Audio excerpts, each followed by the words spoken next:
जी, मेरा प्रश्न ये है। जोर से पूछना पड़ेगा। जोर से। हाँ गुरु जी, मेरा प्रश्न ये है कि हम इस जीवन में आए हैं तो किस कारण से आए हैं, यह हमारा क्या उद्देश्य है। शायद आपने इसके बारे में पहले बताया होगा, लेकिन मुझे उसके बारे में ज्ञात नहीं है। हम इस जीवन में क्यों आए हैं और हमारा उद्देश्य क्या है, यह प्रश्न जो है हर व्यक्ति पूछता है। साधक है या नहीं, गैर साधक भी प्रश्न पूछता है। ये एक बड़ा कॉमन सा प्रश्न है।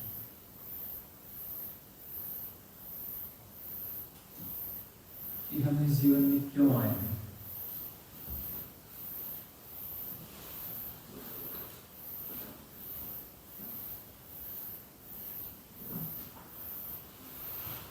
इस बारे में सारे कन्वर्सेशन सुनते जाएंगे तो इन्हीं प्रश्नों का ही जवाब है।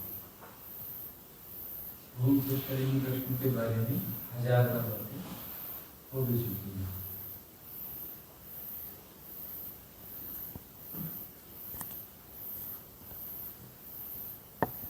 जीवन में हमको कारण ढूंढते हैं कि क्या कारण है। हमारे यहाँ जाने का कारण क्या है, इसका उद्देश्य क्या है। जीवन का अपना कोई उद्देश्य नहीं होता। जीवन का होना इटसेल्फ कंप्लीट है। जीवन का होना ही उद्देश्य है। जीवन का कोई उद्देश्य नहीं है, जीवन का होना ही उद्देश्य है। जीवन अपने आप में परिपूर्ण है। और भ्रम क्या है, माया क्या है कि हम जीवन मिला के उसका उद्देश्य क्या है और उसके लिए हम दौड़ते हैं कि उद्देश्य को जानना है। जीवन का उद्देश्य जानना है, यह माया है।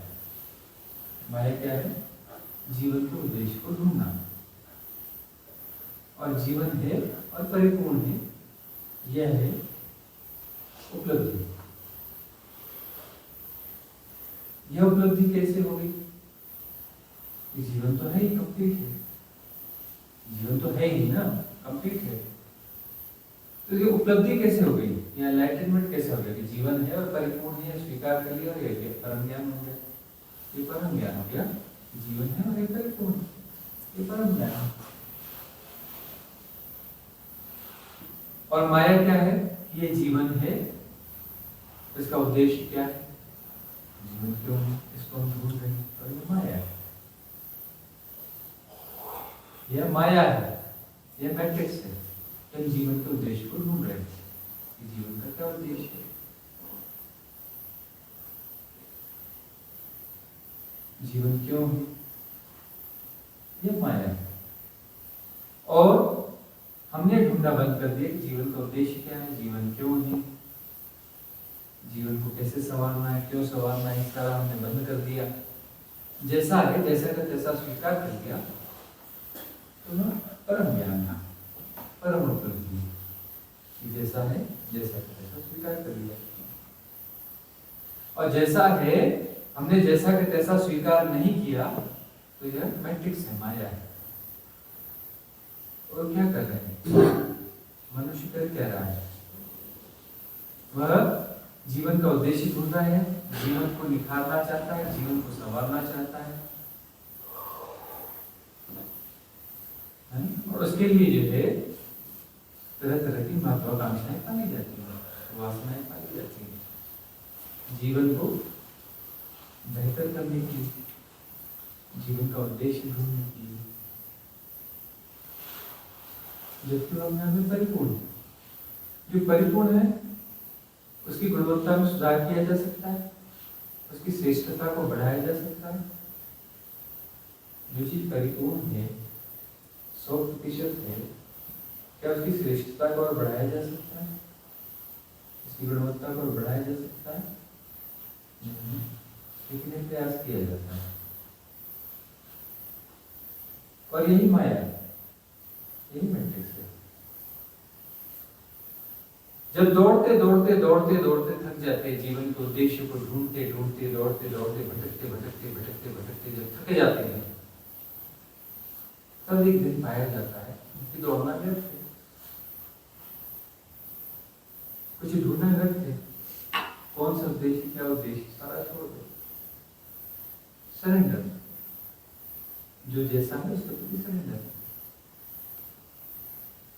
तो जब हम सरेंडर करते हैं, जो जैसा उसको स्वीकार करते हैं, तब जो है सारे द्वंद्व मिट जाते हैं, सारी वासनाएं मिट जाती है, सारी दौड़ मिट जाती है और हम ठहर जाते हैं। ठहर जाने का अर्थ है जो जैसा है, जैसा का तैसा हम उसको स्वीकार कर लें। जो जैसा है, जैसा का तैसा हम स्वीकार कर लें। और जैसा का तैसा जब हम स्वीकार करते हैं, तब आंख उठाकर हम देखते हैं तो दृष्टि निर्मल होती है। दृष्टि कैसी होती है? निर्मल होती है। सारे जाले साफ हो गए, उद्देश्य के, महत्वाकांक्षा के, दौड़ के, गुणाभाव के, सारे गुणाभाव विसर्जित हो गए। आंखें कैसी हो गई? निर्मल हो गई। तो निर्मल दृष्टि से जब जो जाना जाता है वह क्या है? वह परम तत्व है, अच्छी तत्व है। तब संसार हो जाता है।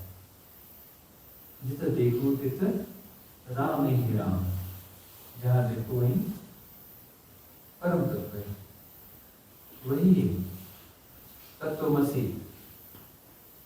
तत्वमसि तब न कोई पेड़ है, न कोई पहाड़ है, न कोई मनुष्य है, न कोई जीव है, न घास है, न पात है, न पत्थर है, न चांद है, न तारे हैं, वही है। वही और वह सदा से है, वही है और वह सदा से है। उसे निखारा नहीं जा सकता, उसे अपग्रेड नहीं किया जा सकता। जीवन को निखारा नहीं जा सकता, जीवन को अपग्रेड नहीं किया जा सकता। जीवन itself कंप्लीट है, जैसा होना चाहिए वैसा ही है, जैसा होना चाहिए वैसा ही है। और सारी समस्या यही है, जो जैसा है उसे वैसा स्वीकार नहीं करते हैं। परमात्मा की श्रेष्ठतम परिभाषा यही है, जो है सो है।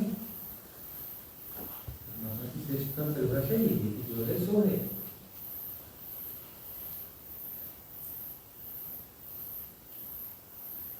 अब हम उसमें जो है किसी परमात्मा को ढूंढने जा रहे हैं। कोई कह देगा जीवन का उद्देश्य परमात्मा को पाना है, ठीक है, तो परमात्मा को ढूंढने निकलोगे। कोई है जो ढूंढने निकला और निकला है, किसी न किसी मार्ग निकल जाएगा, कोई मार्ग होगा, मार्ग पे जाएगा तो किसी मंजिल पे पहुंचेगा, मंजिल पे वहां से परमात्मा मिलेगा। छोटी कुर्सी में नहीं बैठा होगा, बड़ी कुर्सी में बैठा होगा, सिंहासन में बैठा होगा। छोटा दफ्तर नहीं होगा, बड़ा दफ्तर होगा। 150 बाबू ना हो तो 1000 बाबू होंगे उसके ऑफिस में। कुछ ज्यादा विशिष्ट होगा, एक सिर ना हो 10 सिर होंगे उसमें, 2 हाथ ना हो 100, 50, 1000, 2000, 10,000 हाथ होंगे उसके। ऐसा ही कुछ होगा, विचित्र होगा, विशिष्ट होगा ना। जीवन का उद्देश्य परमात्मा को पाना, परमात्मा कुछ विशिष्ट होगा ना। हमारे 2 हाथ है, उसके 2 सिर होंगे, उसके 1000 हाथ, सुना एक ही परमात्मा के 1000 हाथ, ऐसे कुछ नहीं, उसके 1000 हाथ होंगे। तो ऐसे परमात्मा की खोज में निकलेंगे, मुश्किल तो नहीं होने वाली है। तो कोई परमात्मा है और उसकी खोज में निकलना है, उसको पाना है, उसको पाने से उद्देश्य पूरा हो जाएगा, है ना। तो दोनों बैठ करके टाइम पास करेंगे, ताश की गिनती निकालेंगे, ताश करेंगे। टाइम तो पास करना पड़ेगा ना, और समय के भीतर ही होगा, क्योंकि कहीं वो रहता है, कहीं ना कहीं है, वो कहीं ना कहीं है, मतलब वो माया जाति भीतर ही, देश काल के भीतर कहीं रहता है, देश काल के भीतर है ना। तो समय के भीतर तो अभी ही रहते, समय पास करना उसको भी मुश्किल जा रहा होगा, लेकिन ताश की गड्डी तो एक चीज है जो समय पास कर रही है, बाकी सारे खेल हुआ देते हैं।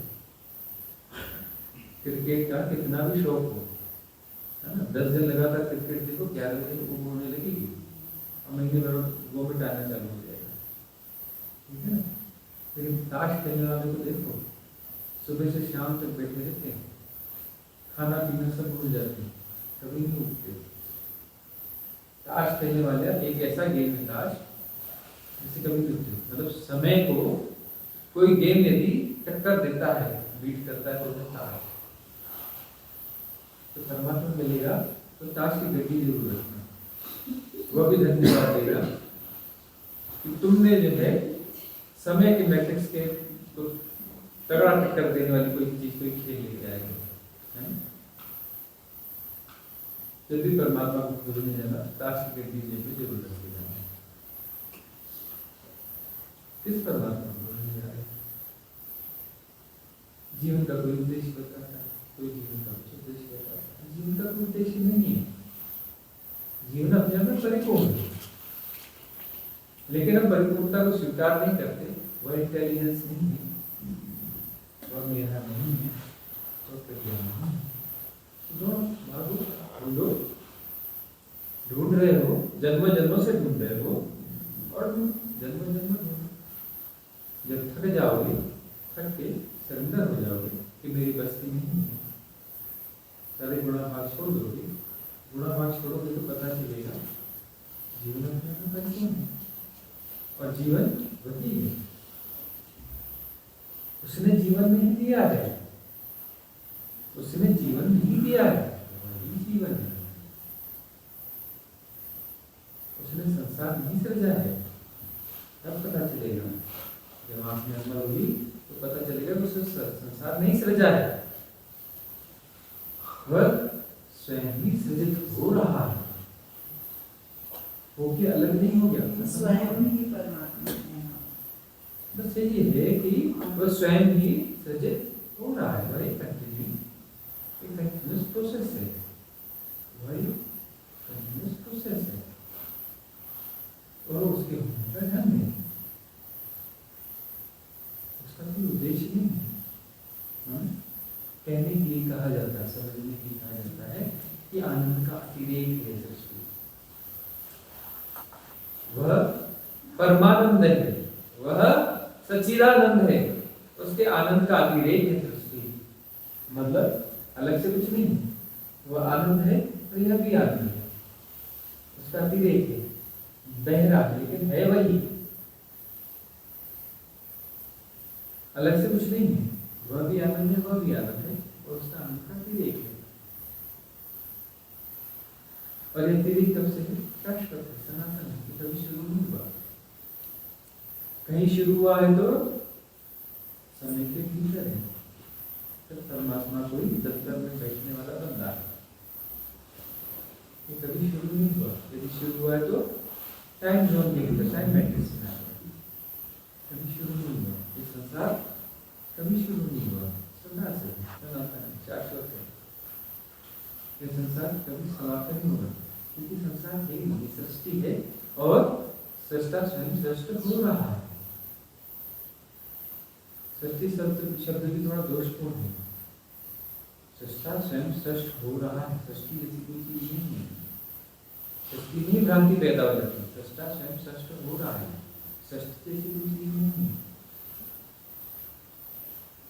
और इसका कोई उद्देश्य नहीं है, कंप्लीट है, परिपूर्ण है। उद्देश्य का मतलब है कि अधूरा है, उसको पूरा होना है, और यही माया है। क्या माया है? कोई अधूरा है, उसको पूरा होना है, जो अधूरा है तो पूरा हो नहीं सकता, असंभव। जो अधूरा है वो अधूरा ही रहेगा, अधूरा है वो अधूरा ही रहेगा, पूरा नहीं हो सकता। जो पूरा है वही पूरा हो सकता है, कोई पूरा है नहीं, ठीक है। यही भ्रांति है, यही माया है, और यही लीला है, यही लीला भी है। अपने आप को अधूरा जानना और उसको पूरा करने की कोशिश करना, जो अधूरा है तो पूरा हो नहीं सकता। तो अधूरे की भ्रांति भी पूरी नहीं हो सकती। इसलिए भगवान बुद्ध को कहना पड़ा तृष्णा दुष्पूर है। तृष्णा दुष्पूर है। अधूरे को पूरा करना है कि तो तृष्णा है। अब वो चाहे धन से पूरी करने की कोशिश करो, पद से पूरी करने की कोशिश करो, किसी और कामना से पूरी करने की कोशिश करो, होती है तृप्त करना। अधूरा कभी पूरा हुआ किसी का? अपने जीवन में पीछे झांक के देखो, कितना कुछ किया, कुछ पूरा हुआ? सृष्टिगत व्यवस्थाओं में कभी कुछ पूरा नहीं होता। सृष्टिगत व्यवस्था में कभी कुछ भी पूरा नहीं होता, कभी कुछ का हुआ ही नहीं। तृष्णा दुष्पूर है, उसको पूरा नहीं किया जा सकता। उस माया को जो बताती है कि अधूरा है, उस माया को समझना होता है। तो माया विसर्जित होती है, माया के विसर्जित होती ही पता चलता है कि अधूरा कुछ कभी था ही नहीं, सदा से पूरा था, सदा से पूरा ही था। हम व्यर्थ के गुणा भाग में लगे हुए थे, हम व्यर्थ के गुणा भाग में लगे हुए।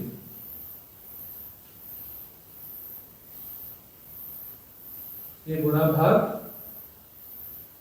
जब विसर्जित हो जाएगा तो पता चलेगा गुणा भाग की जरूरत ही नहीं होता। जैसे ही निर्गुण निराकार है, गुणा भाग तो शुद्ध का हिसाब किताब है, शुद्धता का हिसाब किताब है। शुद्धता तो कहीं होती ही नहीं, एग्जिस्ट ही नहीं करती शुद्धता।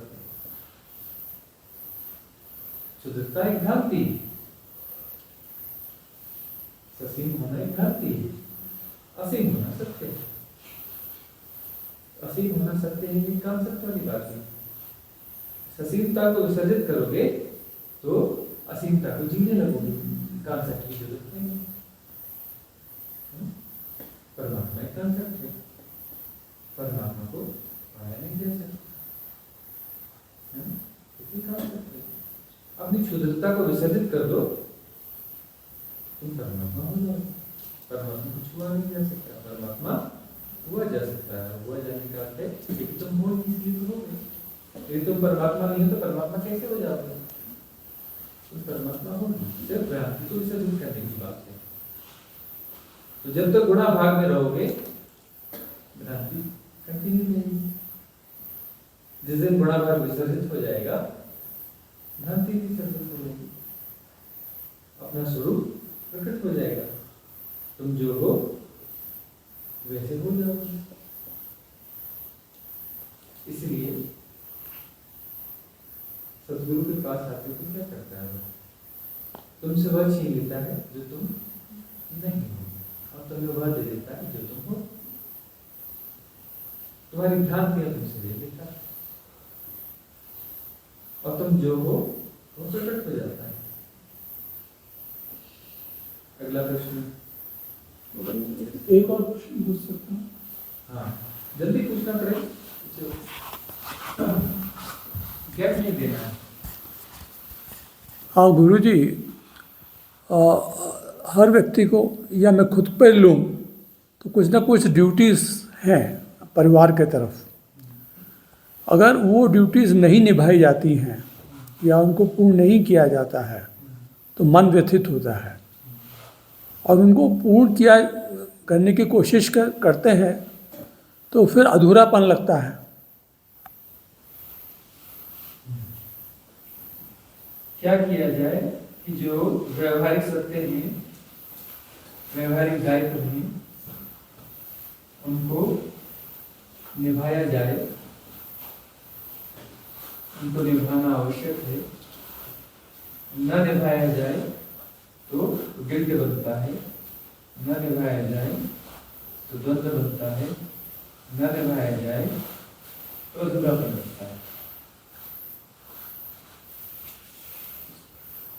और जो दायित्व है उनको निभाना जरूरी है। ये द्वंद्व वाली बात नहीं,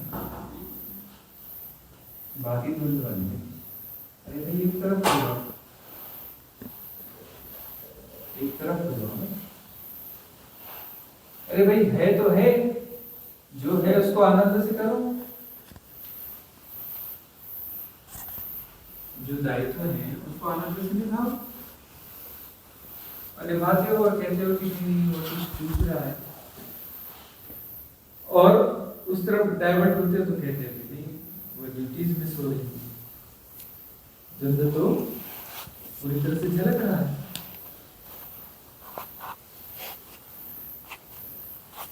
अब जो है जैसा है उसको परिपूर्णता से करो। अब लगता है कि कोई दायित्व नहीं, परिपूर्णता से निभाओ, बात पूरी हो जाती है। परिपूर्णता से नहीं निभा रहे इसलिए समस्या है। जब दायित्व है वो दायित्व लगता है, दायित्व का मतलब क्या होता है? दायित्व का मतलब होता है कि मजबूरी है, मजबूरी में कुछ करना पड़ जाता है कि निभाना पड़ता है, मजबूरी में निभाना। दायित्व क्या मतलब? अच्छा मतलब होता है ड्यूटीज है, दायित्व है। ड्यूटीज है इसलिए कर रहे हैं, प्रेम तो है नहीं, दायित्व है। यदि प्रेम होगा, प्रेम पूर्ण रहोगे तो दायित्व थोड़ी ना है, वो तो आनंद है। कुछ करना है वह क्या होगा? आनंद होगा। दायित्व है, ड्यूटी है, ड्यूटी का मतलब मजबूरी है, करना नहीं चाहते लेकिन करना पड़ता है। प्रेम है, प्रेम होगा तो बुढ़ापा होती है, ड्यूटी होती है।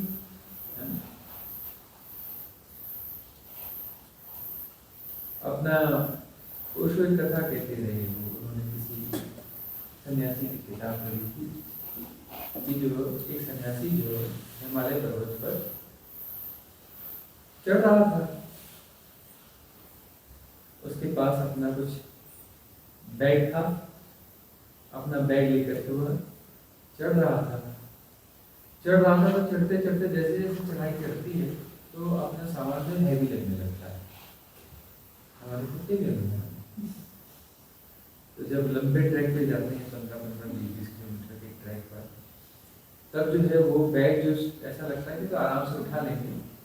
तो जैसे 1 किलोमीटर होता है थोड़ा भारी लगने लगता है, 2-3 किलोमीटर, 5-6 किलोमीटर बाद तो लगता है कि ये लाए क्यों, इसकी जरूरत क्या थी, है ना? तो वैसे वो परेशान हो रहा था। तब उसने देखा कि पहाड़ी बच्ची जो है वह भी चढ़ रही है, होगी 11-12 साल की, और उसने दुबली पतली बच्ची अपने भाई को, छोटे भाई को होगा 2-3 साल का, उसको टांग अपने कंधे पे बैठा रखा, चढ़ रही है। और भाई बिल्कुल तगड़ा, मोटा तगड़ा, 2-3 साल का मजबूत सा, और 11-12 साल, 12 साल की बच्ची बढ़िया जो चढ़ रही है। अब ठीक है, थोड़ा पसीना भी आ रही है, चढ़ रही है, दोनों साथ साथ चल रहे हैं। चलते चलते चलते उस सन्यासी ने कहा, बिटिया तू तो बहुत भारी बोझ ढो रही है, तुझे तो बड़ी तकलीफ हो रही होगी। वह बिटिया रुक गई, थम गई। थम कर उसने देखा सन्यासी को, उसने कहा, स्वामी जी बोझ तो आपने रखा ये थैला, मेरे पास कहाँ बोझ है, ये तो मेरा भाई है, बोझ रखा है मेरा भाई, बोझ तो आपने रखा है, उसको बोझ बोलते हैं, तो मेरा भाई है, बोझ थोड़ी ना, ड्यूटी थोड़ी ना, मेरा भाई है, मेरा प्रेम है ना? काहे की तकलीफ है, किस बात की तकलीफ है? तकलीफ आप जो है, बोझ जो है, लेकिन मेरा भाई है, बोझ थोड़ी ना। यदि प्रेम है तो बोझ कैसा, दायित्व कैसा, ड्यूटी कैसी, बुरा भाग कैसा, द्वंद्व कैसा, किस बात का क्या चूक है? प्रेम अपने आप में परिपूर्ण है, इटसेल्फ कंप्लीट है। प्रेम से दी गई इटसेल्फ कंप्लीट है, किसी चीज की जरूरत ही नहीं है। यहाँ भी परिपूर्णता है और किसी और चीज की जरूरत नहीं है, कंप्लीट है। इसलिए कहना पड़ा प्रेम ही परमात्मा, तो प्रेम है तो बात पूरी हो जाती है। और नहीं बैठ रही है बात, एक तरफ हो जाओ, साधना में चले जाओ, बुढ़ावा छोड़ दो, पीछे क्या हो रहा है, कौन सी ड्यूटी, कैसी ड्यूटी, कोई ड्यूटी नहीं होती, मन के बराबर है। किसी की कोई ड्यूटी नहीं होती, हर बीइंग अपनी यात्रा पर, ठीक है, हर बीइंग अपनी यात्रा पर है, उसने यहाँ पर यूज किया है। आप बेहोशी में पति पत्नी किसी प्रक्रिया में संसर्ग में रखते, किसी बेहोशी में थे, किसी आवेग में थे, और उसका फायदा उठा करके उसे कोई रास्ता चाहिए था, कोई मार्ग चाहिए था धरती पर उतरने का। उसने देखा हाँ ये घुस जाओ यहाँ पे, है ना? उसने यूज कर लिया था, उसने यहाँ पर यूज कर लिया। कोई किसी की पति को ड्यूटीज होती नहीं है, और किसी के लिए संसार रुकता नहीं। कल को मर जाओगे, काहे की ड्यूटीज, सब चलता रहेगा, संसार में ही चलेगा। 13 दिन बाद माला पहना देगी, 14वें दिन से कोई याद नहीं करेगा।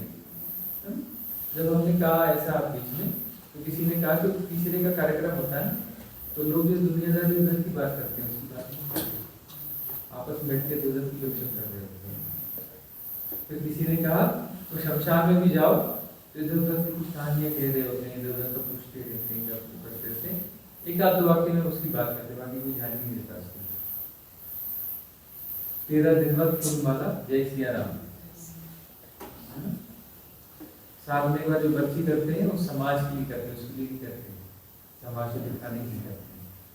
तेरगी का वो समाज को दिखाने के लिए करता है। बाकी जो कार्यक्रम इसलिए करते हैं कि लोगों का प्रेशर है, प्रेशर न हो तो ना करेंगे।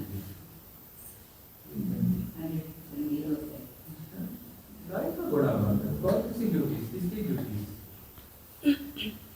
फिजूल की बात है, जब किसी की ड्यूटी नहीं होती है ना। ऑफिस की ड्यूटी, अरे मैं ना हूं तो ऑफिस ही ना चले, मर जाता है बंदा, दूसरा के बैठ जाता है, ऑफिस चलता रहता है। ऊपर मर जाता है बंदा, घर चलता रहता है। जैसे चलना होता चलेगा। अब सब हम लोग कर पड़ा, कुछ भी नहीं, अपनी यात्रा कर रहे हैं। न कोई किसी का बेटा है, न कोई किसी का बाप, न कोई माता है, न कोई पत्नी, न कोई भाई है, न बंधु है, सब नदी नाव संजोग। सामाजिक व्यवस्थाएं हैं, सामाजिक व्यवस्थाएं हैं, सामाजिक व्यवस्था मतलब काल्पनिक व्यवस्थाएं। भैया समाज हमारे को जानता है क्या? बोला होगा समाज को कल लंच में, कोई जानता हो तो समाज को कल बुला लेना वही लंच में, है ना, मिलेंगे समाज से, बातचीत करेंगे। कितने फुट का होता है समाज, उसकी हाइट कितनी होती है समाज की? क्या खाता है समाज, उसके साथ लंच में कुछ बना नहीं। सामाजिक व्यवस्था है, समाज है एक परिकल्पना है, परिकल्पनात्मक चीज है। कहाँ उलझे, किस घोड़ा भाग में उलझे, किस माया में फंसे हुए, किन प्रश्नों में उलझे, अपने आप को जरूर देखो। स्वामी जी, ये सारी जो माया का झमेला है, ये माया किसने बनाई और क्यों बनाई? हाँ, दुनिया बनाने वाले क्या समाई, काहे को दुनिया बनाई, पकड़ के लाओ, पकड़ के लाओ, हम सूखा लेके बैठते हैं, घुटनों को गलवा देंगे, पकड़ के लाओ, उसके ऐसे सोटे लगाएंगे, पूरा निकलवा करेंगे, अपने जवाब दीजिए उसमें। कितने साल पहले गाना बना है? 50 साल हो गए, 50 साल से गा रहे हो गाना, अभी तक जवाब नहीं दिया। पकड़ के लाओ, अभी सोटा लगाते हैं। अपना जो है दुनिया बनाने वाले, काहे तुमने दुनिया बनाई, फिर घूम फिर तो नहीं आ जाती, बनाने वाला है कहीं न कहीं तो बैठा हुआ चुप है। ये तो माया की बात कर रहा हूँ, जो माया बन रही है, जिसके झमेले में फंस जाते हैं। माया पति कौन है? मायापति तो माया किसने सृजी? आपने। माया किसने सृजी? आपने। माया को कौन जिंदा रख रहा है? हम। आप। माया को कौन ला रहा है? आप। सारे धर्म जो हैं खुद के गढ़े हुए हैं और हम ही उन्हें पोषित करते हैं, हम ही उन्हें पोषित करते हैं, अपना खून भी हमें खिलाता है। हमारी बीइंग जो है फॉर्म ऑफ एनर्जी, और जो माया है, माया के स्ट्रक्चर्स हैं, सबकॉन्शियस माइंड में वो स्ट्रक्चर है। वो स्ट्रक्चर किसने क्रिएट किए? हमने क्रिएट किए। उन्हें विदा कर दो। नहीं जी, क्यों विदा करेंगे? आपकी एक धारणा के खिलाफ हम बोले लड़ने के लिए क्या हो जाओगे अभी आप, है ना? कौन पोस रहा है? आप पोस रहे हैं, आप ही तो पोस रहे हैं ना उसे। कि आपकी किसी धारणा के खिलाफ बोलेंगे तो लड़ते मरने मारने को उतारू हो जाओगे। अपनी धारणा को तो आप ही पोस रहे हैं ना। आपकी धारणा जो आपका खून पी के जिंदा है, वो भी एक पैटर्न है, फॉर्म ऑफ एनर्जी। आप जो है pure form of energy, fulfil form of energy, और आप अपनी एनर्जी उन छोटे छोटे पैटर्न्स को फैला रहे हैं, लगातार वो पी रहे हैं, वो जिंदा है और पूरी ताकत आपकी है। माया को जिंदा रखने की पूरी ताकत आप ही देते हैं, आप ही जिंदा रखते हैं। फिर आप ही प्रश्न पूछते हैं कि क्यों है, किसने बनाई? आपने बनाई, करो क्या करते हो? सजा दो, है ना? भाई जिसने गलत किया उसको सजा मिलनी चाहिए ना। तो आपने बनाई है, करो क्या करते हो? माया ने किया। क्यों बनाई? आप ही बताओगे, आप बनाने वाले आप हो, बताओ क्यों बनाई? तरह तरह की धारणाएं, ये वो क्यों बनाई? आप बताओ ना, बनाने वाले आप हो, तो बच्चे जवाब तो देना पड़ेगा कि क्यों बनाई। और इसलिए इसके उत्तर नहीं मिलते, बाहर ढूंढते रहते हैं, किसने बनाई, क्यों बनाई, कैसे बनाई, क्या उद्देश्य है। ये प्रश्न कोई आप पहली बार पूछ रहे हो, बड़ा ज्ञान का प्रश्न है, आप पूछ रहे हो। ये प्रश्न जो है प्रतिदिन जो है लाखों बार पूछे जाते हैं, प्रतिदिन लाखों लोग अपना जी पूछते रहते हैं और अनादिकाल से पूछ रहे हैं। अब प्रश्न वहीं क्यों ही खड़े, सुलझाने खुद को ही पड़ेंगे। खुद का किया धरा खुद ही समझना पड़ेगा। वो कथा फिर से कहनी पड़ेगी। भगवान बुद्ध सभा में आए, अपने चबूतरे पर, इनके हाथ में एक रुमाल था। उस रुमाल में कुछ गांठें पड़ी हुई थी। आकर बैठ गए, गांठों को देखने लगे, और गांठ बांधी, देखते रहे, और गांठ बांधी, गांठें पूरी, गांठों से भर गया रुमाल। और उसके बाद में गांठों को, वो दोनों छोरों को पकड़ के रुमाल के खींचने लगे। तो सब परेशान, ये क्या क्या हरकत करते रहते, आए हैं न प्रवचन कर रहे, न कुछ कर रहे, रुमाल मुझे पड़े। किसी ने पूछा, भक्ति क्या है?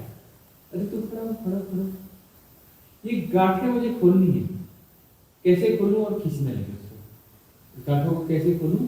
दोनों से पकड़ के खींचने लगे। बता इसको कैसे खोलूं? तो वो चिल्लाए, बनते ठहरो, रुक जाओ, खींचो मत। बोले क्यों नहीं खींचू? खोलना है। अरे ठहरो, खींचो मत। पहला काम तो करो, खींचना बंद करो, इससे गांठें और मजबूत हो जाएंगी। तो बता कैसे करूं? उन्होंने कहा कि बता नहीं, आप ये बताओ कि आपने गांठें लगाई कैसे। आप बताओ कि गांठें आपने लगाई कैसे। जैसे आपने गांठें लगाई, तो सबसे आखिरी गांठ को पहले पकड़ो, उसको देखो कि आपने कैसे लगाई, उसके विपरीत जाकर के उसको खोल दो। जब वो गांठ खुल जाएगी तो अगली गांठ का रास्ता दिखने लगेगा, उसके विपरीत जाकर उसको खोलना। फिर अगली गांठ दिखेगी, फिर अगली गांठ दिखेगी, फिर अगली गांठ दिखेगी। ऐसे करते करते सारी गांठें खुल जाएंगी, रुमाल मुक्त हो जाएगा, खुल जाएगा, गांठों से मुक्त हो जाएगा, निर्ग्रंथ हो जाएगा।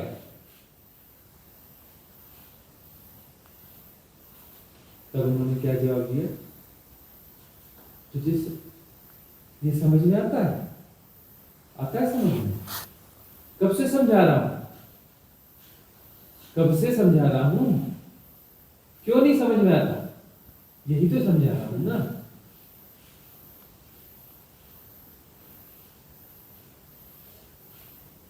कोई बात है, माया किसने सही? आपने। समस्या किसने पैदा करी? आपने। क्यों सृजी, क्यों माया बनाते हो? बताओ ना, क्यों बनाते हो? बताओ, इससे क्यों पूछ रहे हो? अपने आप से पूछो ना। जब माया खुद सृजी है, खुद मायापति हो, माया सस्ते रहते हो, खून पिलाते रहते हो दिन रात, हाँ, सारे पैटर्न्स को एग्जिस्ट करते रहते हो, अपनी धारणाओं को जिंदा रखते हो, बेहोशी में खून पिलाते रहते हो। क्यों? क्यों पिलाते हो? क्यों नहीं रोक देते? अपने अवचेतन मन की अवधारणाओं को, पैटर्न्स को, संस्कारों को खून पिलाना बंद क्यों नहीं करते? बंद करो ना। कब करोगे? कोई दूसरा नहीं करेगा, उसकी ड्यूटी है।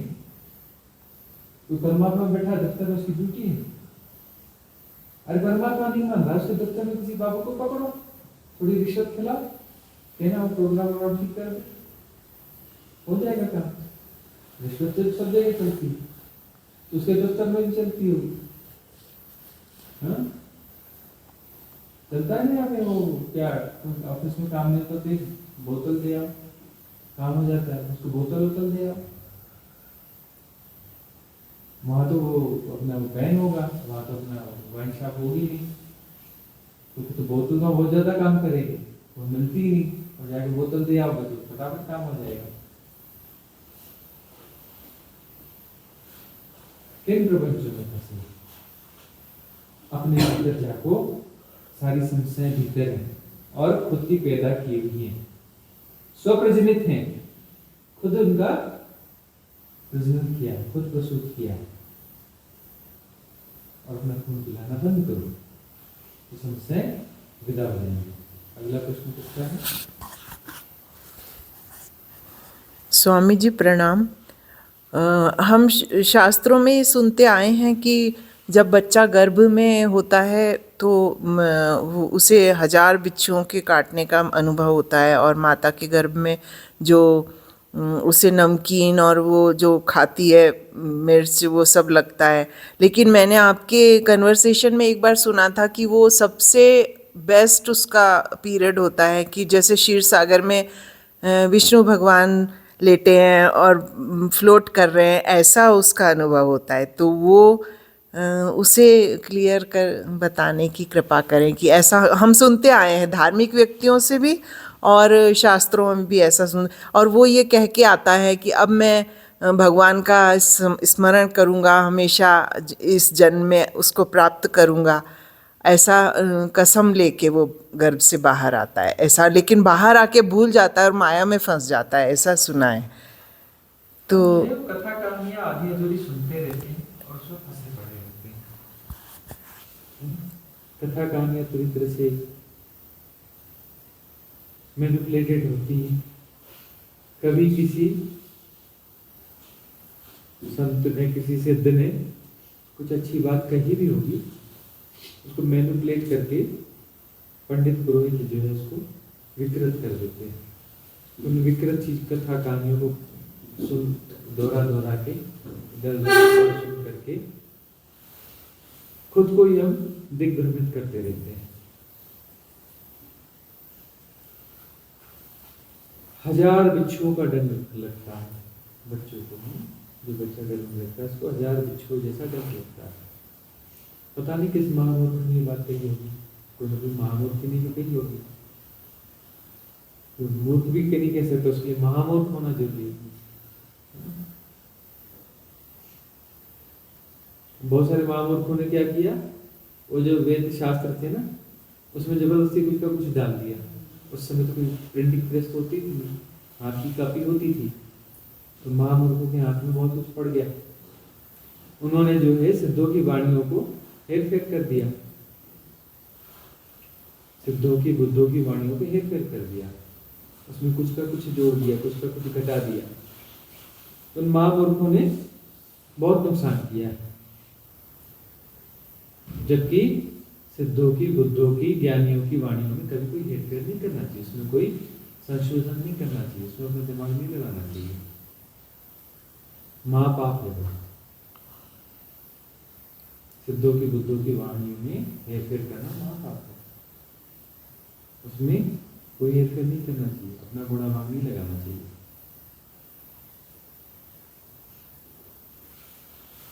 बच्चा जो है गर्भ में रहता है। अब एक बात बताओ, कोई जीव है, उसको समय पे भोजन मिल रहा है, भोजन कैसा मिल रहा है? पचा पचाया भोजन मिल रहा है, रस रूप, उसको पचाना भी नहीं है, बिल्कुल प्यूरिफाई होकर रस रूप भोजन मिल रहा है। टेम्परेचर मॉडरेट टेम्परेचर है, बाहर गर्मी पड़ रही भीतर नहीं पहुंच रही, बाहर ठंड पड़ रही भीतर नहीं पहुंच रही, मॉडरेट टेम्परेचर में रह रहा है ना। और जो है ऐसे पानी में रह रहा है जो सम्यक रूप से शांत है, मतलब जिसमें बड़े आराम से तैरा जा सकता है। आप कभी तैराकों से मिलना, बहुत सारे से तैराक रहते हैं ना, बस सब फ्लोट कर रहे होते हैं, मतलब ना हाथ हिलाते ना कुछ करते, मस्त ऐसे पड़े रहते हैं पानी में, उनको जरूरत ही नहीं होती हाथ पैर हिलाने की, डूबते ही नहीं है, मस्त पड़े रहते हैं। बहुत सारे ऐसे जगहों पर जाके मिलेंगे ऐसे तैराक, और बढ़िया 2-2-3-3 घंटे पड़े रहते हैं, और बोलते हैं हम तो सो भी जाते हैं वहाँ जाकर, मजा आता है, थोड़ा करते हैं और 1-2 घंटे की नींद लेते हैं, और उसके बाद में फिर उठते हैं, फिर अपना तैर के बाहर निकल के आ जाते हैं। वो ऐसा क्यों? क्योंकि बड़ा आनंद आता है, इससे बड़ा कोई आनंद ही नहीं है। तैराकों से पूछो तो इससे बड़ा कोई आनंद ही नहीं है। कुछ नहीं करना है, पानी में अपने आप को छोड़ देना, फ्लोट होते रहते हैं। उससे 1000 गुना बेहतर है गर्भ में, 1000 गुना बेहतर। तो क्षीर सागर के उदाहरण ही नहीं किए। ब्रह्मा विष्णु महेश्वर कॉन्सेप्ट है, कॉन्सेप्ट ऐसे ही निकले। तो विष्णु जो है, जो गर्भ में बच्चा है वो विष्णु है। क्षीर सागर वही और तो दूसरा क्षीर सागर नहीं। इसको क्षीर सागर मतलब समुद्र क्यों कहते हैं? क्यों कहते हैं? क्योंकि उसमें समुद्र के जैसी ही सांद्रता होती है। जो रेशो नमक और पानी का रहता है समुद्र में, वही रेशो गर्भ में रहता है, माँ के गर्भ में, इसीलिए उसे क्षीर सागर कहा जाता है। और विष्णु यानी बिल्कुल आराम से पड़ा हुआ है। विष्णु मतलब परम संतुलन में आराम से पड़ा हुआ है, तो विष्णु है उस समय विष्णु है, उसी को ही कहा गया है। अब जो है हम ठीक से बातों को समझ नहीं पाते हैं, उलझते चले जाते हैं। उलझते इसलिए हैं क्योंकि हम उसे ठीक से समझ नहीं पाते। अगला प्रश्न किसका है?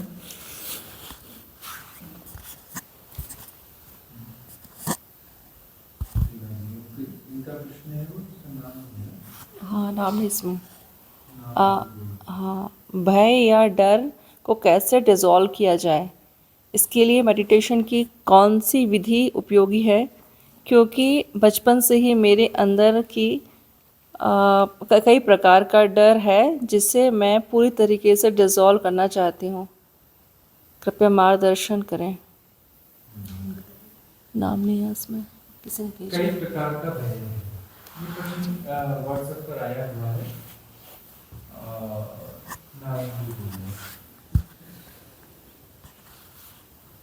कई प्रकार का भय है, इस भय को कैसे डिसॉल्व करें, कौन सी विधि उपयोगी होगी? भय को डिसॉल्व कैसे करें? भय को डिसॉल्व करने के चक्कर में तो सब गड़बड़ी हो रही है। भय को डिसॉल्व करना है, भय से भागना है, भय से बचना है। भय का मतलब है कि फेस नहीं कर रहे हो, वही तो भय है। समस्या है और उसको फेस नहीं कर रहे तो इसलिए भय है। और फेस नहीं किया है तो अभी समस्या का स्वरूप ही स्पष्ट नहीं है, इसलिए ज्यादा भय। जो भी समस्या है उसको फेस करो, फेस करते ही पता चलेगा, उसका स्वरूप प्रकट होगा, स्वरूप प्रकट होगा तो पता चलेगा समस्या तो इतनी बड़ी है ही नहीं जितनी हम सोच रहे हैं, परिकल्पना करना है, हाइपोथेसिस पैदा कर रहे हैं, ये समस्या है वो समस्या है। उसको फेस करो, फेस करोगे तो समस्या बड़ी समस्या नहीं है। और जब समस्या को फेस करोगे, जूझोगे तो वो साल हो जाएगी, तो भय का कारण ही नहीं रहा। अब समस्या को फेस नहीं कर रहे, उसको बढ़ा चढ़ा के देख रहे, उससे बच रहे हो, भाग रहे हो, समस्या और बड़ी होती जाएगी, कल्पना और बड़ी होती जाएगी। क्यों? मन का काम है मैग्नीफाइंग करना, किसी भी चीज को बढ़ा चढ़ा के बताना, और समय होगा तो उसको और बढ़ा के बताएगा, अरे इतनी बड़ी समस्या है, कुछ समय होगा इतनी बड़ी समस्या है। वो कोई फिल्म में देखी हुई कथा की, एक बंदा जो है वो छोटी सी गॉसिप करता है ना, बताता है कि पड़ोस में जो है वो लड़की जो है, पड़ोस की लड़की, वो अपना किसी लड़के के साथ नैन मटका कर रही थी, ठीक है ना। तो फिर जो है वह जो बंदा है आगे जाके दूसरे को बताता है, वो जो लड़की है ना, उस लड़के के साथ बैठ के गपशप कर रही थी, अनजान लड़के के साथ। तो तीसरा जन तीसरे को बताया, वो लड़की जो है ना उस लड़के के साथ बैठ करके हाथ में हाथ लेके बैठी थी। चौथा बोलता है, वो जो है गलवैया कर रहे थे, और अगले ने बोला, अरे वो लड़का, वो जो लड़की है ना वो फलाने लड़के के साथ भाग गई है। और यह आकर के किसको खबर मिली? जिसने पहली गॉसिप छोड़ी थी, उसको आके कोई दूसरा पता था, वो लड़की जो है ना आज सुबह ऐसा ऐसा करके उसके साथ भाग गई है। और चौंक के खड़ा हो जाता है, क्योंकि मैंने तो इतना ही कहा था उस लड़की के बारे में, जो किसी के साथ नैन मटका कर रही है, वो तो यहाँ तक बात बढ़ते पहुंच गई कि वो लड़की उसके साथ भाग भी गई, और उसको वो लड़की दिखती भी है, वो लड़की तो एक है। तो इस प्रकार की बातें होती हैं कि मन क्या करता है, बढ़ा चढ़ा के बताता है, समस्याओं को बढ़ा चढ़ा के बताता है, मैग्नीफाई करता है, जबरदस्ती की मैग्नीफाई करता है, समस्या तो बड़ी होती नहीं। तो ये सारी हाइपोथेसिस और सारी चीजें जो है मन के चक्कर में उलझती चली जाती है। उलझने का मतलब उसे और बड़ा बताया जाएगा, और भय पैदा होगा, और फेस करो तो कोई बड़ी चीज नहीं है। तो भय है तो भय से भागना नहीं है, भय का सामना करना है। भय हो रहा है, बिल्कुल खड़े हो जाओ, होना तो भय को खड़े हो जाओ, तो देखते देखते भय को विसर्जित हो जाता है। भय को फेस करना, फेस करते हुए डिजॉल्व होने लगता है। इवन कई किस्म के भय होते हैं, वो हमने कही थी ना, और बचपन में कहा कि जो है दो हमारे स्कूल के बच्चे जो है वो कहीं किसी मोटरसाइकिल रखी रही होगी, देखे कि रखी हुई है, कोई नहीं है, उन्होंने घोड़ा वहां जाके पहले तो 3 व्हील डाल के राजदूत स्टार्ट हो जाती थी ना, स्टार्ट करके उस जमाने में राजदूत चलती थी, निकल गई, भारी गाड़ी होती थी, और बच्चे दोनों कहाँ से बैलेंस कर पाएंगे, समझ में नहीं, एक्सीलेटर दबा दिया जम के, इम्बैलेंस हो गए, एक्सीडेंट कर दिया, दोनों स्पॉट पे खत्म हो गए। स्कूल के सामने, जिस स्कूल में पढ़ते थे, स्कूल गांव के थोड़ा सा बाहर था, जंगल ज्यादा था, गांव में भी जंगल था, गांव के बाहर जो ज्यादा जंगल था, स्कूल के आसपास ना जंगल था, वहीं पे शमशान घाट भी था। तो है वहां हुआ, उसके बाद में पुलिस की कार्रवाई हो रही हुई, वो अपना बना के पंचनामा, वो क्या कहते हैं, करते हैं ना, चीर फाड़, पोस्टमार्टम वगैरह करके जो है वहीं कब्रिस्तान में, वहीं शमशान था बाजू में, वहाँ ले जाके जला दिया। और वही हमारा रास्ता था इवनिंग वॉक का, उस रास्ते से हम जाते थे, बस थोड़ा सा आगे स्कूल था, स्कूल से आगे घना जंगल था, घने जंगल में जाते थे, जाना वहीं से था।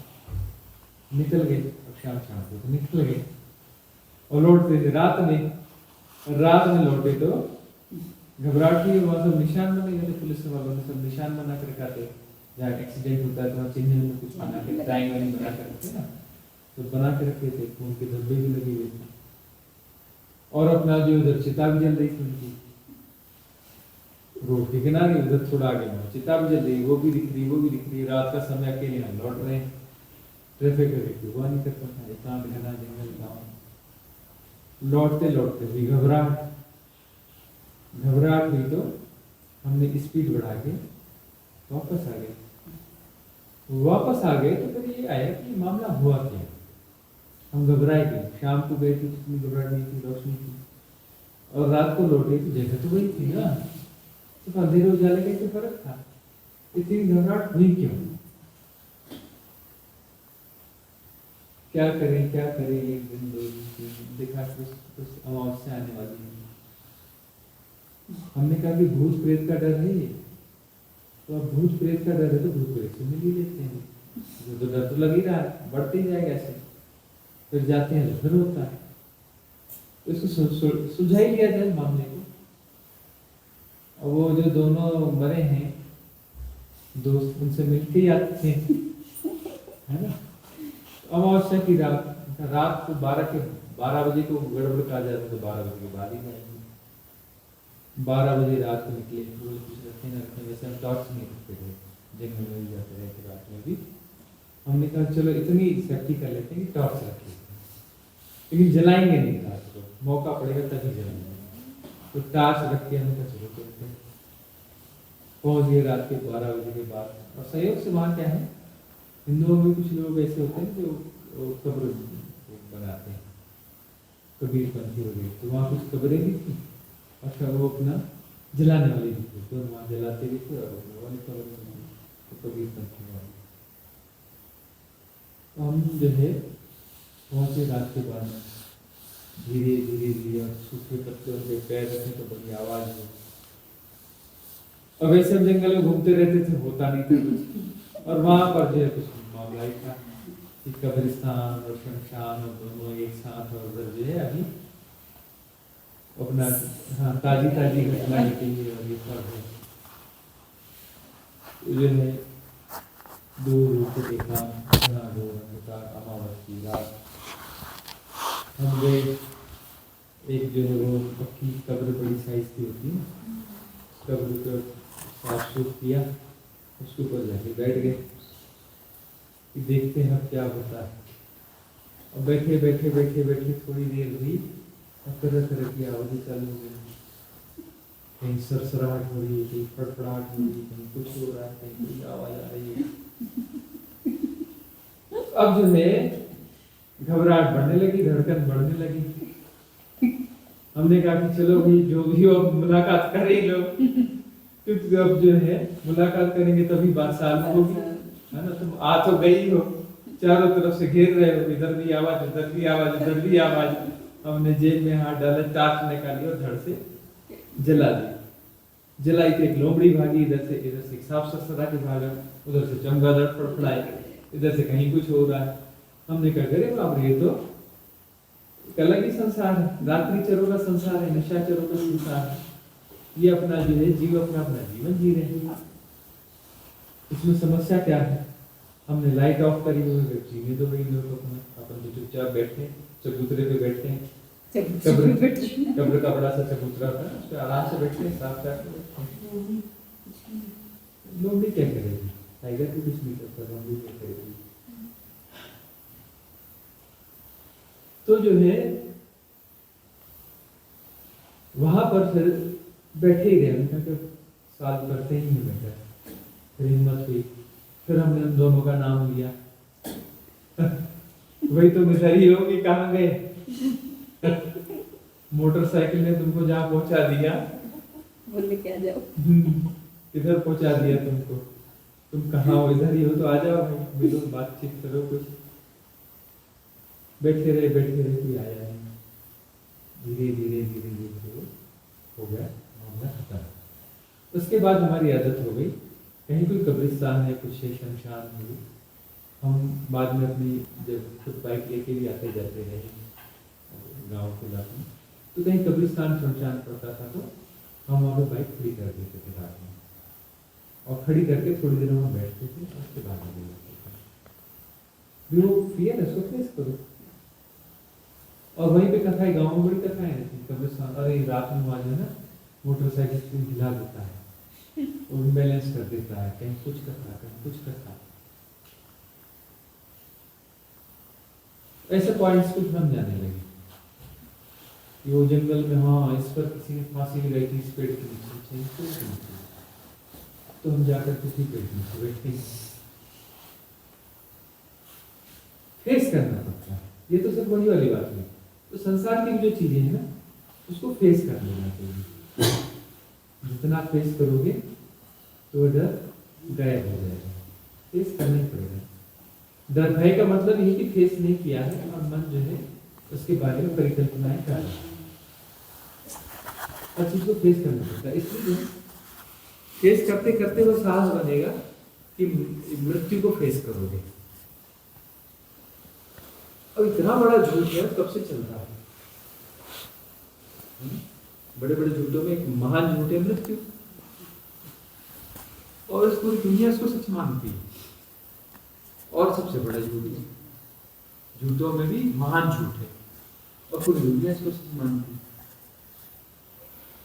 अब क्योंकि मरने वाला तथाकथित रूप से जो मृत्यु है, जो होती है, उसके पहले जो बंदा हो जाता है बेहोश, घंटा आधा घंटा पहले ही बेहोश हो जाता है, और बेहोश हो जाता है तो उसको पता ही नहीं चलता कि क्या हुआ, और फिर जो है बेहोशी में ही उसका फिर जन्म हो जाता है। तो झूठी मृत्यु, झूठा जन्म, वो झूठ को जी रहा है, झूठ को जी रहा है। ये इसलिए तो जो आदमी मर गया तो उसको बिल्कुल 5 मिनट के अंदर में डेकाड्राम का इंजेक्शन ठोक दो, उठ के बैठ जाता है, चाय पिलाओ पी लेगा, बात करो कर लेगा, है ना। डेकाड्राम का इंजेक्शन ठोको, स्टाम्प रेडी रखो, चलो वसीयत लिख दे, अब बिठा बाहर, है ना, आधे घंटे में फिर लौट जाएगा।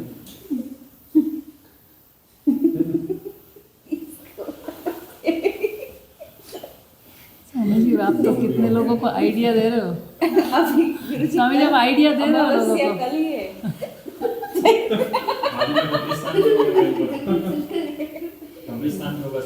अब जो है, यदि होश पूर्वक व्यक्ति ऐसा करता रहे तो जब मृत्यु आएगी तो वो देखेगा ठीक है, मृत्यु मृत्यु लोग बोल रहे हैं, देखते हैं क्या होता है।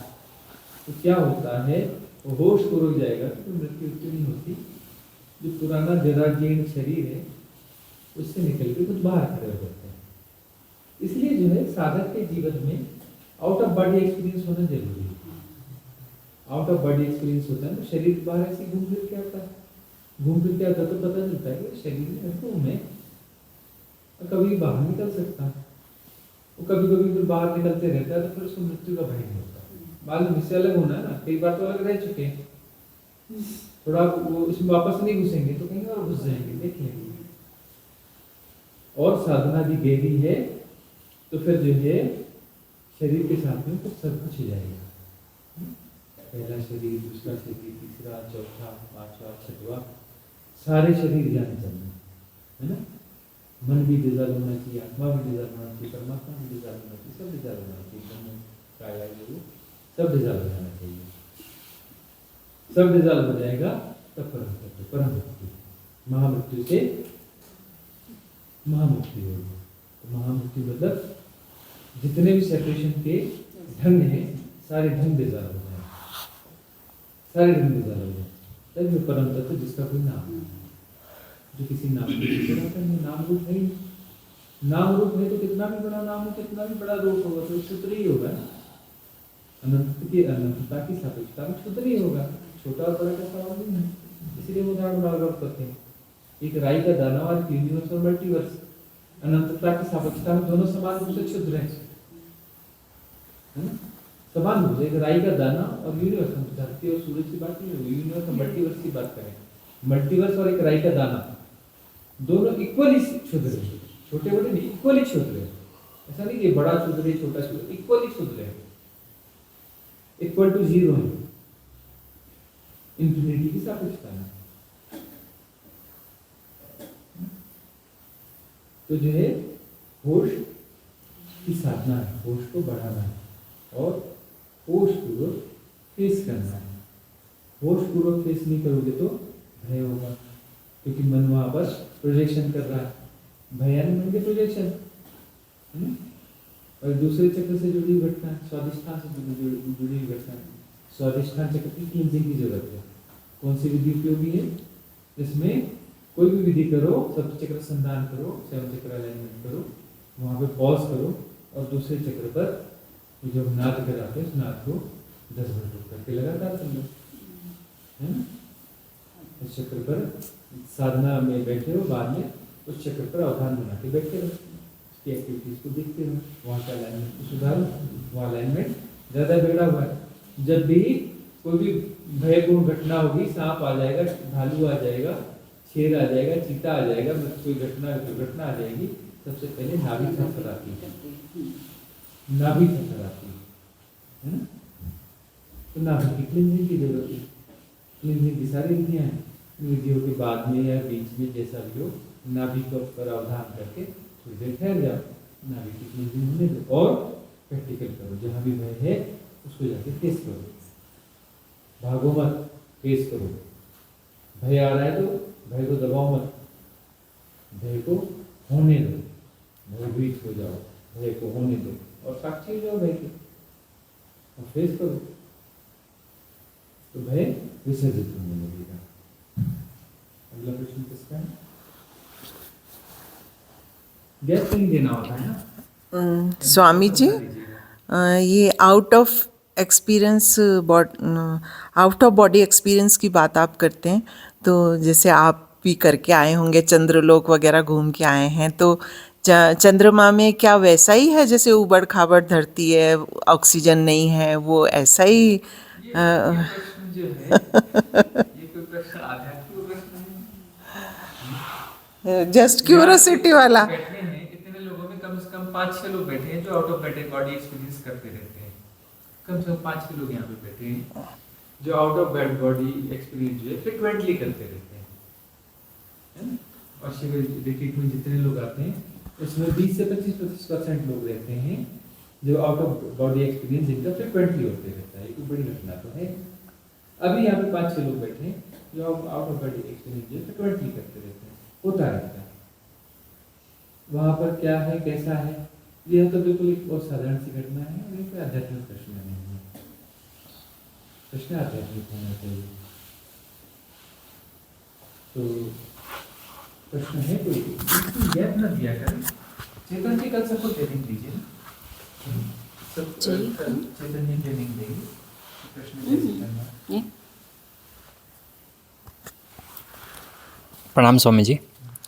लंबे समय के लिए बैठने के लिए शरीर की स्थिरता के लिए जो मददगार हो सकता है, क्या किया जाए? मतलब लंबा समय तो काफ़ी लंबे समय, 2-3 घंटे, 4 घंटे। आसन कैसे सधे? आसन कैसे सधे? तो आसन सधने के लिए पहली बात तो यह है कि आपकी रीढ़ सीधी होनी चाहिए। और रीढ़ सीधी होने का मतलब कुछ लोग ऐसा करके रीढ़ सीधी करते हैं, जो शरीर को तनाव में रखते हैं। रीढ़ सीधी हो लेकिन शरीर पूरा फ्लेक्सिबल हो, तनाव पे नहीं, कंधों पे खिंचाव नहीं होना, कहीं भी खिंचाव नहीं होना। आप ऐसे करके बैठते हैं, है ना, उसे बंद रखता ही होता है, लेकिन वो जो है बंद के साथ में आपके एक्सप्रेशंस भी होते हैं, जबरदस्ती वाली कोई चीज़ भी दिखती है, खिंचाव करके बैठते हैं। स्ट्रेस आप शरीर में देते हैं तो थक जाएंगे। शरीर में स्ट्रेस नहीं देना है, रीढ़ सीधी हो, है ना, और अपना त्रिकोण बनना चाहिए, ठीक है। पालथी मार के बैठे, लेकिन सुखासन हो। सुखासन का मतलब वह आसन आपके लिए कंफर्टेबल होना चाहिए। तो कोई सिद्धासन में जबरदस्ती बैठना चाहता है, उससे सिद्धासन लगता ही नहीं है, तो मामला गड़बड़ हो जाएगा। लेकिन कोशिश की जाती है कि आपका जो पैरों की उंगलियां हैं इसके बीच में आ जाए, दोनों ये काफ मसल और इसके बीच में आ जाए। तो वहाँ से क्या होता है कि वो एनर्जीज जो हैं वो एनर्जीज वापस यहाँ से प्रवेश कर जाती है बॉडी में। एनर्जीज वापस प्रवेश करना चाहिए। बाएं हाथ के ऊपर दाएं हाथ रखा जाता है, उसको जोड़ा जाता है ताकि एनर्जी जो है निकले। निसरत होने की उंगलियां हैं, उंगलियों से ज़्यादा निकलती है, तो ये वापस मर्ज हो जाए तो एनर्जी का जो मूवमेंट है वो ज़्यादा तेज होता है, एनर्जी बाहर नहीं जाएगी और गोल गोल वहाँ घूमती रहेगी, एनर्जी का पूरा सर्कल बनेगा। तो त्रिकोण बना के बैठते हैं ना, बॉडी जो ऐसी होती है, कृष्ण को आकार जो है वैसी आकृति बनती है, उसमें बैठते हैं। लेकिन शरीर में स्ट्रेस नहीं होना, स्ट्रेस है तो थक जाएंगे। और कोई ध्यान कर रहा है तो जरूर थकेगा, और ध्यान कर रहा है तो भटकेगा। ध्यान करने वाले सदा भटकते हैं, भटकते आए हैं, है ना। जो ध्यान करता है वो गड्ढे में गिरता है, ध्यान करने वाला गड्ढे में गिरता है, ऐसे भी थकेगा और गड्ढे में तो गिरेगा ही गिरेगा। मुक्ति तो कभी होती नहीं ध्यान करने वाले की। और ध्यान करना सिखाया जाता है, ध्यान करते हैं लोग। ये महामूर्खता इस देश में सबसे ज्यादा होती है। लोग ध्यान करना सिखाते हैं, ध्यान करते नहीं हैं। ध्यान कोई करता है, ध्यान क्यों करता है? ध्यान तो होता तो हैपनिंग है, घटना है, विधि की जाती है। विधि जो है सम्यक विधि होनी चाहिए, असम्यक विधि नहीं होनी चाहिए, है ना। जो ध्यान करवाते हैं उनकी विधि कैसे सम्यक होगी, और जो ध्यान करवाता है उसके जीवन में ध्यान घटा कैसे होगा, है ना। जो ध्यान लगाते हैं जी, जब ध्यान लगता है ऐसी बातें करते हैं, हम ध्यान लगाते हैं तो ऐसा होता है। अब ध्यान लगाते हो, ध्यान कहाँ से लगेगा? कभी किसी को नहीं लगा, तुम्हारा कहाँ से लग जाएगा? तुम लगाओगे तो तुम्हारे मन की चीज लगाओगे, ध्यान लगाओगे तो तुम्हारे मन का ही खेल होगा। ध्यान तो मन के ऊपर की घटना है, ध्यान तो घटता है, हैपनिंग है। तुम जब नहीं होते हो तो ध्यान घटता है, और तुम ध्यान लगा रहे हो तो तुम ध्यान लगा रहे हो तो तुम्हारा मन लगा रहा है, कुछ ना कुछ लगा ही रहा होगा, कोई गुणाभाग खिचड़ी पका रहा होगा, उल जलूल कुछ चीज होगी, उससे ज्यादा कुछ हो ही नहीं करता। तो ध्यान करना नहीं, विधि का निगेटिव पार्ट जो है, निगेटिव पार्ट की प्रक्रिया होती है और विधि होती है, उसके बाद अपने आप को छोड़ देना, पूरी तरह से छोड़ देना, करना कुछ नहीं, कुछ समझने की कोशिश मत करना। और वो महामूर्खता, बेवकूफी नहीं करना, जिसको एकाग्रता या कंसंट्रेशन कहते हैं, है ना। ध्यान यदि राम है तो कंसंट्रेशन रावण है, कंसंट्रेशन रावण है। कंसंट्रेशन कभी नहीं करना, ठीक है। कंसंट्रेशन से किसी क्षुद्र पर कंसंट्रेशन करोगे ना, तो ध्यान के क्षुद्र की चीज है, कंसंट्रेशन की जरूरत नहीं है। तभी जो है परम प्रकट होगा, तब परम में विलीनीकरण होगा, उसमें लय होगी। कंसंट्रेशन करोगे तो क्षुद्र में हो जाओगे, क्षुद्र से तो मुक्त होना है, क्षुद्र को क्रिएट नहीं करना है, क्षुद्र को ऊर्जा नहीं देनी, कंसंट्रेशन तो बिल्कुल नहीं, है ना। सब हो रहा है, सब जाना जा रहा है, इस भाव के साथ रहेंगे तो। अब यदि शरीर उसके बावजूद दिक्कत करता है तो ठीक है, भगवान महावीर ने खड़े होकर किया है, खड़े हो जाओ, खड़े होकर अपने साधना में चले जाओ। खड़े होने में दिक्कत होगी नहीं, होश भी बना रहेगा। कुछ ज्यादा दिक्कत होती शवासन है, शवासन में जाओ, जल्दी थोड़ी नहीं। और अच्छा तरीका है, पूरे जीवन को ध्यान में कर लो, पूरे जीवन में होश कर लो, चलना होश पूर्वक, खाना होश पूर्वक, बात करना होश पूर्वक, पूरा जीवन होश पूर्वक कर लो, है ना। अवेयरनेस को जोड़ लेना, ध्यान की विधि है, किसी भी जोड़ लो, चलने के साथ जोड़ लो तो वह ध्यान की विधि हो गई, भोजन के साथ जोड़ लो तो ध्यान की विधि हो गई, है ना। अन्न ब्रह्म हो जाएगा, रसो वैसा, रस वहां से प्रकट हो जाएगा। प्रकृति के साथ होशपूर्वक रहोगे तो प्रकृति से रस बरसेगा, रसो वैसा, रस वहां से भी आएगा, स्पर्श के माध्यम से आएगा, प्रकृति के सामने दृश्य के माध्यम से आएगा, दृश्याती, स्पर्शाती, ध्वन्याती, घ्राणाती, स्वादाती, 5 द्वार हैं। 5 द्वार के अतीत तो वही है, एक ही है, वहां तो दूसरा नहीं। किसी भी रास्ते से जाओगे तो पहुंचोगे वहीं, ठीक है। बस स्ट्रेस नहीं लेना और एकाग्रता नहीं करना और ध्यान नहीं करना। तो शब्द में आ जाता है, बाकी ध्यान तो नहीं, शब्द में आ जाता है, मतलब गड़बड़ तो है ना। कम्युनिकेशन में तो वही किया जाता है। बोला जाता है। हाँ, वो तो मूर्खता है। और जो अपना जो बहुत बोलते हैं ना, ध्यान करना, ध्यान लगाना, उनकी विधियों में फाल्ट ही होगा, उनकी विधियाँ सम्यक हो नहीं सकती, और उनके साथ जो घटता है वह ध्यान तो नहीं हो सकता, वो किसी परिकल्पना की बात कर रहे होंगे, है ना? ध्यान करने वाले 99 क्या मतलब 100% लोग भटके हुए ही लोग होते हैं।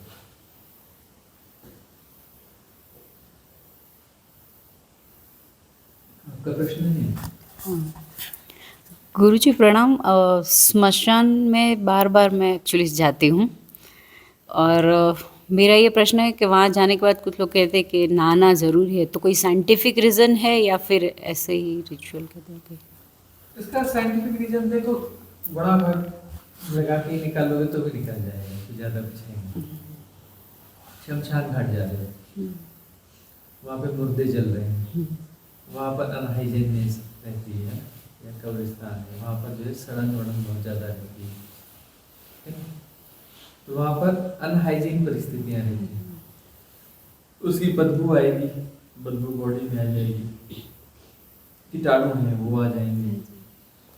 दूसरी बात, वहाँ पर जो है कुछ मन में यदि कोई तरंग भय कुछ पैदा हो गया, नहीं होता, लेकिन कई बार के लोग उसमें हो जाता है, तो वहाँ बाहर घर जाके स्नान करोगे, स्नान करने से क्या होगा, ताजगी आ जाएगी, शुद्धि आ जाएगी। ताजगी आते ही जो सारा कुछ, और मन जो इधर उधर बेहोशी में कुछ प्रोजेक्शन कर रहा है, और प्रोजेक्शन जो है विदा हो जाएगा, प्रोजेक्शन जो है विदा हो जाएगा। स्नान करने से ताजगी, फ्रेशनेस आ जाती है, बहुत सारी चीज़ें साफ हो जाती हैं, क्योंकि बॉडी जो है साइकोसोमेटिक है, शरीर फ्रेश होगा तो मन भी फ्रेश हो जाता है। तो इसके साथ जोड़ दिया गया, तो एक रिचुअल की तरह जोड़ दिया कि ये नहा लोगे तो उसके बाद जो है कोई निगेटिविटी नहीं आएगी, तो निगेटिविटी की जो थॉट्स आए थे वो भी क्लियर हो जाएंगे, क्योंकि हमने तो नहा लिया तो क्लियर हो गया, और ताजगी आ जाती है। तो नहा लेना इस हिसाब से भी अच्छा होता है, और लेकिन जरूरी नहीं होता ना। अच्छा होता है, जरूरी नहीं होता। हाँ।